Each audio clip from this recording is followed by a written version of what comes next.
Freddie, do you mind moving the laptop a little bit to my left? To like the whole thing. Just literally physically move the whole thing to the left. But with the book, No, it's fine. I'm moving. It's better. Okay. Okay. I'm so scared that that's gonna fall in the middle and then it's gonna scare everybody. Well, it's not. I don't think it's gonna fall. Oh, the microphone levels, I think, are saying. All right, you ready, guys? Yes. We're ready. All right. So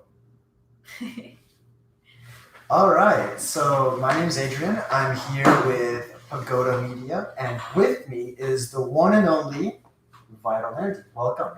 Thank you. Welcome to Miami, actually, right? Because you don't actually even live here. I don't. Where Not do you- yet. Where do you live?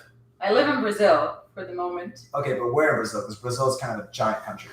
I live in Sao Paulo. In Sao Paulo. Okay, Yeah. that's a massive city, isn't it? It's But you have like a almost perfect accent in English. Thank you. Why is that? Why is that? Because I'm obsessed with movies. I've always watched a lot of movies. And also because I lived in Canada for a month. And then I moved to England for almost 5 years. So I used to have a very thick British accent, which Okay. I lost. Okay, but so Canada was 1 month. When was that though? Oh God. I was 16? Yeah, 15, 16. Okay, and then England.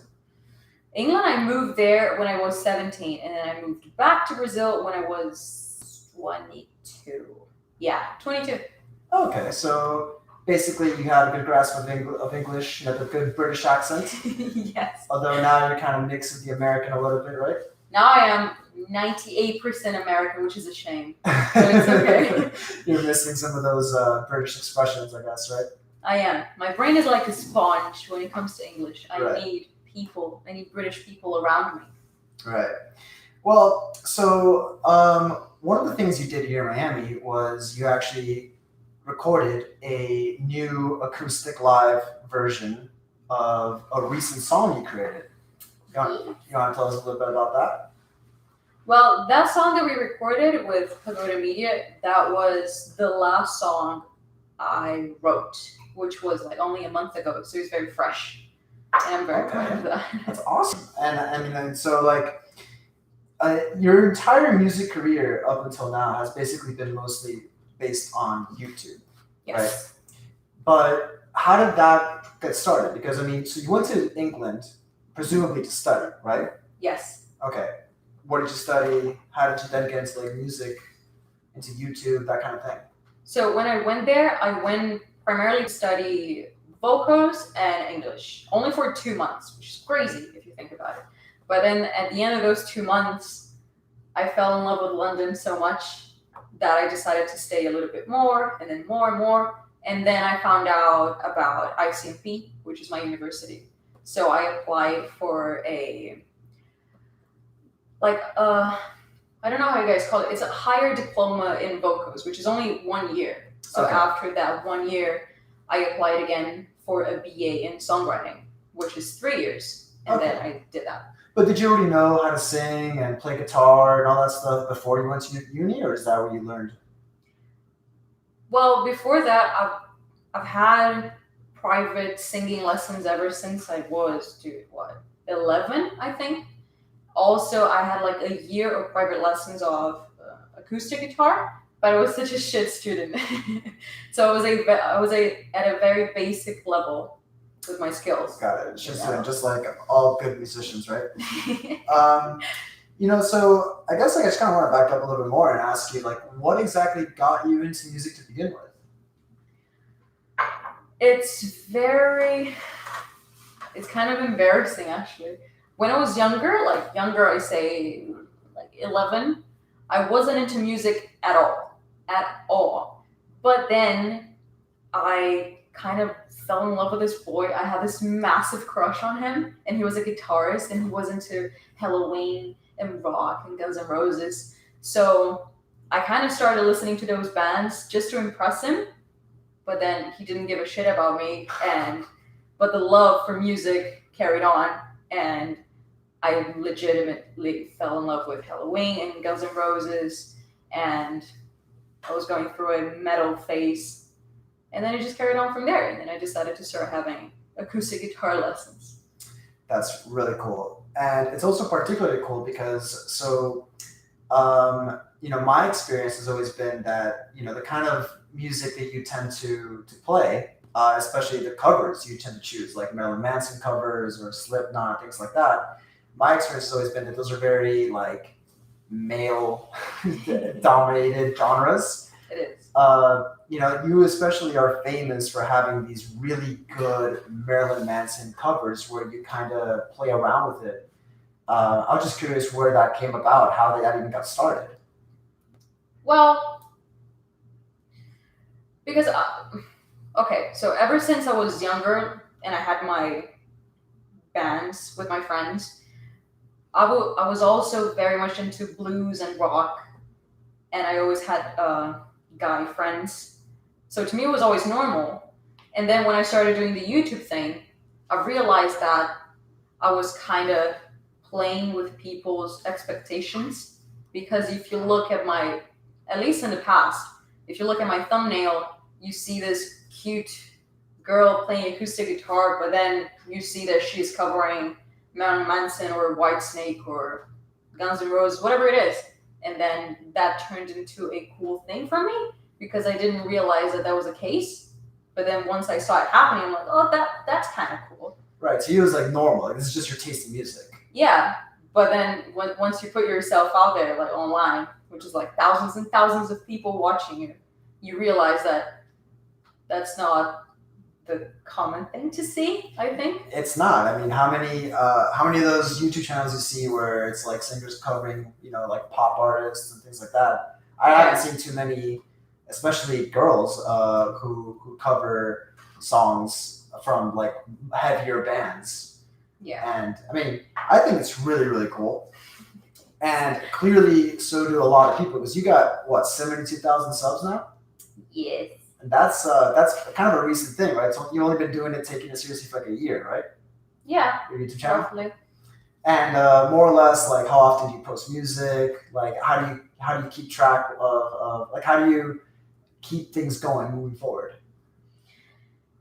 Well, that's the hardest bit, is keeping yourself on track and being consistent, which for me, it's the biggest deal. So I post covers every Sunday, and then throughout the week, I do little live streams here and there with me playing live music, whatever people request. Do you get a lot of hate comments? Do I get a lot of hate comments? Yes, I do sometimes. But I'm sure you also get a lot of positive ones, right? Yeah, the hate ones are just a loud minority, but most of them are incredibly sweet. And like whenever someone does give you a hate comment, what kind of comment would it be usually? Oh God, they call me a whore. They call me a slut. They tell me. My favorite one was this guy asked me to keep with sucking dicks and stop singing, something like that. I forgot. I love him. Oh my God, that's pretty. That's like, I mean, do you think that's just because you're a girl, or like what is that? Dude, maybe. I think it's mostly because my covers are never too similar to the original music, to the original song. So people get offended by that. Like if those songs are untouchable just because they are from Pink Floyd or Led Zeppelin. Okay. So like the fans of the bands you're covering, they get really protective. They're like, don't you dare touch, Led Zeppelin or Pink Floyd or whatever. Yeah, what the hell? Right. But I mean, what I think is really cool about what you do is that you kind of do your own arrangements, and it seems like you work hard on it, right? I do. And what's that process like? Oh my God. First is choosing the song, which needs to work for you and your audience at the same time, which is kind of a commitment. And then once you choose the song, I try to listen to the song as least as possible, just so I can learn it, and I have to stop listening to it, because otherwise I'll make something that is 100% equal to the original. And in my opinion, if you're going to cover a song just so it sounds 100% like the original, why wouldn't you listen to the original if it's going to be with the artists you love, if it's going to be better produced? So Right. might as well do something very unique and something that people haven't heard yet. Right. Yeah. I mean, I completely agree, and I think that, I mean, like you said, it seems to me like these people are kind of a loud minority because, I mean, you get such a positive feedback on basically everything. I mean, you've gone from what 3,000 subs about a year ago to what 72,000. So clearly, you're on a positive trajectory. I hope so. Now, I also noticed that you kind of have like a very particular brand, though. So you don't just pick. It doesn't seem you don't just pick like any cover you can. Like it seems like you're very specific about the kind of music you pick. So like what's that process like? It was definitely a learning experience. You need to know what works for your channel and what works for you. Because at the beginning, I thought that what was going to work for my channel was to cover pop songs that were being played right now. And then I was doing that. And nobody was watching it. And I was so unhappy. I hated doing that. And then the first time that I posted something, I think it was Is This Love by Whitesnake. I did it because that made me so happy. Right, the song you liked. Yeah, I love that song, and I'm like, it would be a pleasure to make a cover of that song. And then people started watching it. I'm like, okay, cool. But now that I found something that works for me and my audience, I need to keep on track. Do you think that's because you find so much pleasure in covering music that you yourself like that it just becomes better music? Like your production quality, like everything just improves. Do you think that has something to do with it, or? Well, if my profession is to cover songs that I don't listen to a day-to-day basis, I'm going to be extremely unhappy. Right. I'm still going to try to do a good job, but I'm going to be so unhappy. Right. But then, dude, I don't know. If that's what people like, then I'm going to give it my best, I think. Yeah, for sure. So the other thing I wanted to talk to you about was I remember we spoke a while back, and you said that you were considering going to LA. You had these plans to maybe get signed on to a label for your original music, because on YouTube you're known primarily for your covers, right, and for your live streams and that kind of stuff. But now talking about your original music, I mean, what plans do you have? Are you still going to LA? Like, what's your plan? No, I mean, at the moment, I am not really looking for a label or anything like that. If it happens, I want it to be something very, very independent, because I don't want to lose control over my music. Right. That's my biggest fear. Process. So right now, I'm not really looking for labels, because YouTube is making me really happy right now. It's been really useful for me, and it's just a pleasure for me to post. So LA right now, no, I don't think so. Yeah, that's kind of what everyone does, right? Like, I mean, if you're a musician and you want to make it big, you go to LA, right? Yeah. So it's almost like the obvious thing to do, but it seems like you're not really into it. Dude, I don't know. I've never been to LA. I don't know what's like. From what I hear, it's very saturated, and what I'm doing now, it feels so right and it feels so good that I don't see why I would change that. Right, you're doing you right now. That's basically. Yeah, maybe I'll move to LA just because. I don't know. I don't know. Now, do you play live shows or gigs or even tour in Brazil? Or no, not yet, at least. Do you have any plans to do that? Or is there any reason why you don't do it? Well, right now it's just because YouTube is so time consuming, and that I just decided to dedicate all of my time towards that instead of doing live gigs. Right. Yeah, so I just try to do the live streams where people can watch me no matter where you are, you know. Got it. But no plans on doing tours. Have you ever done a tour? I did a tour around Ireland like 2 years ago when I still lived in London. That was so fun. Oh, how was that? That was so fun. I was exhausted. I was a zombie. Oh, yeah, was it just you or was it with a band? It was just me. It was with two other musicians, but each of us had our own 1 hour set to play. Okay, and it was just like going from venue to venue, bar to bar, that kind of thing? Yeah. Many cities, many hours driving. It was ridiculous. It was so fun. That sounded like you probably got some good experience out of that, though. Yeah, it was amazing, but goddamn, it was difficult.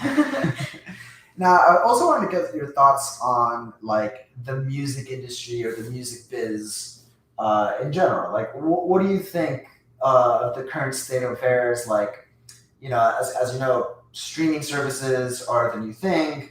Album sales are a thing of the past. So, like, what do you think of the state of music and what it means to be a musician in 2018? Dude, I don't know, because right now we have so much opportunity to make everything by ourselves. We don't need a label, we don't need a photographer, we don't need a videographer, we don't need anything. We can do everything from our room. But then at the same time, that's so much to put on one person that it gets very overwhelming, I think. Right. So, Right. So, it's kind of like a double-edged sword, I guess, is what you're saying, right? Like, just like at the same time that the creative process is so like you have so much independent control over it. The other side of that is also like you might not be able to get the right amount of funding for like bigger projects or to get your name out there, right? yeah, dude, it's everything, because when you do everything by yourself, like when I started doing YouTube, I thought, well, I'm a musician, so I need to focus on the sound and the music and the arrangement. But then it's not. It's just so many things surrounding it. I need to learn about cameras, about lenses, about how I'm going to edit my video. I had to learn how to edit. I had to learn that I need to live stream. I need to talk to people. I need to know what I'm going to do and what I'm going to post. Now, do you feel like you've developed kind of like a personality or like an avatar? Like that's something that everyone's saying nowadays, that people have like avatars as their, Like an online personality. Yeah, like do you project one personality in your channel or social media, and then like keep another one? Like, do you separate those things clearly, or? I don't. I mean, the person that I am online maybe is a little bit louder than I am, because I'm very shy. I'm very chill. Really? Yes. Maybe a little bit too chill. So on camera, I try to be more alive, Right. But that's about it. I try to be as authentic as I possibly can. Right. And so you are a singer. You play guitar. Do you play any other instruments? I play a little bit of the piano. A little. And I am more of a producer than any other instruments. My thing is logic. So, but if people like were to, like right now in an interview, if they were to ask you, like, what exactly would you say you are? Like, how would you describe yourself? Would you describe yourself as a singer, as a songwriter? Like, what would you say? I'd say I'm a singer-songwriter. Maybe independent producer, if I'm stretching it. Yeah, they pull that a little bit. Yes. Okay. And so I just want to know, what plans do you have regarding your actual YouTube channel? Do you plan on sticking with it? Do you have anything specific that you want to do with it? Oh my God, yes. I want to make it so much bigger and better and nicer overall. And yeah, I want to post more videos every week. I want to do more and more live streams. I want to do maybe videos that don't necessarily relate to music, just, I don't know, so I get to talk to my audience because they're so cool. And yeah, I just love it so much. I wanted to make it as nice as I possibly can for them. Now, while you were studying songwriting in London, Did you ever imagine that you would end up just doing YouTube and not like pursuing a more traditional career and like going to like labels or going to production companies and that kind of stuff? Or Dude, I don't know, because I've always loved YouTube so much that when I was like finishing my second year of uni, I just had this like realization that there was a sign and I should use it, because I knew so much about YouTube, like much more than any of my friends did. right, because you actually watch YouTube. I watch so much YouTube, dude. Right. Like, I mean, I don't even know. Like, do you have cable? Like, I don't even have cable. No. All I do is watch YouTube all day. Yeah, it's great. Yeah. So yeah, I mean, I never really saw myself in the first place like going from label to label, knocking on doors and trying to sell my original music. I don't know why, to me that was so impossible.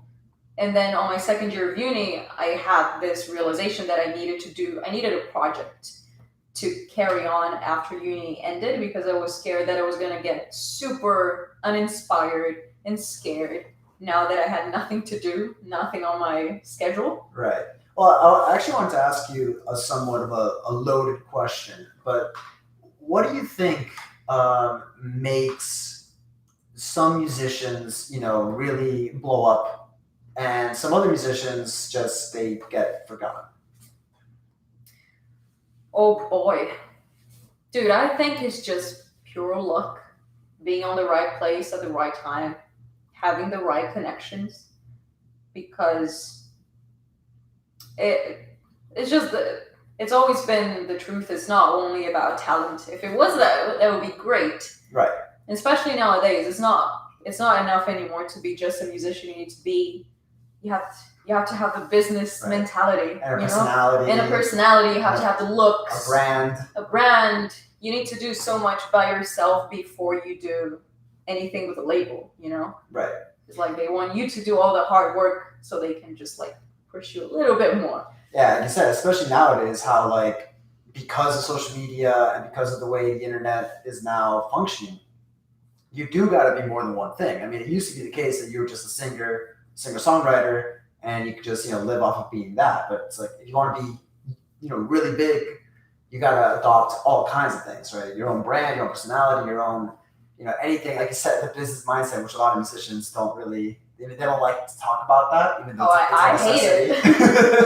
Right, I imagine you hate it. Yeah. Yeah, and I feel like that's something that there's definitely going to be. There's definitely is right now a seismic change in the direction of how musicians are going to try to find an income. Yeah. It's always been very difficult though, hasn't it? Oh, always.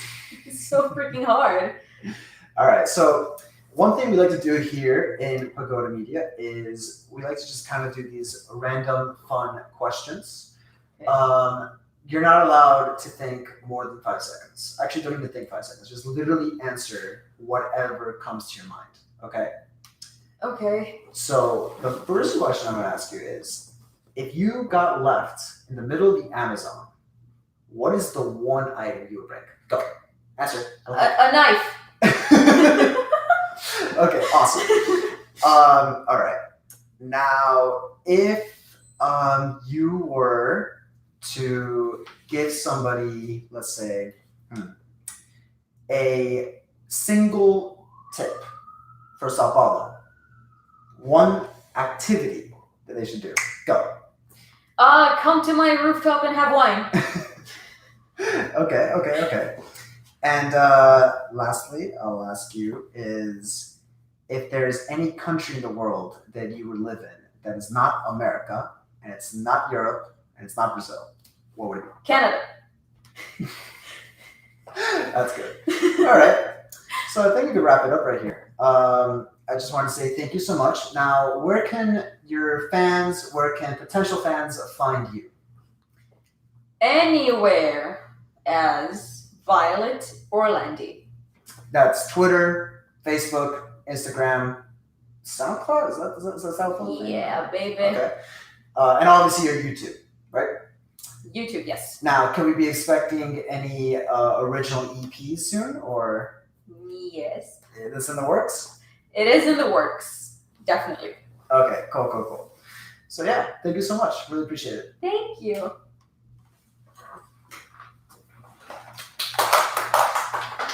That was fun. Oh.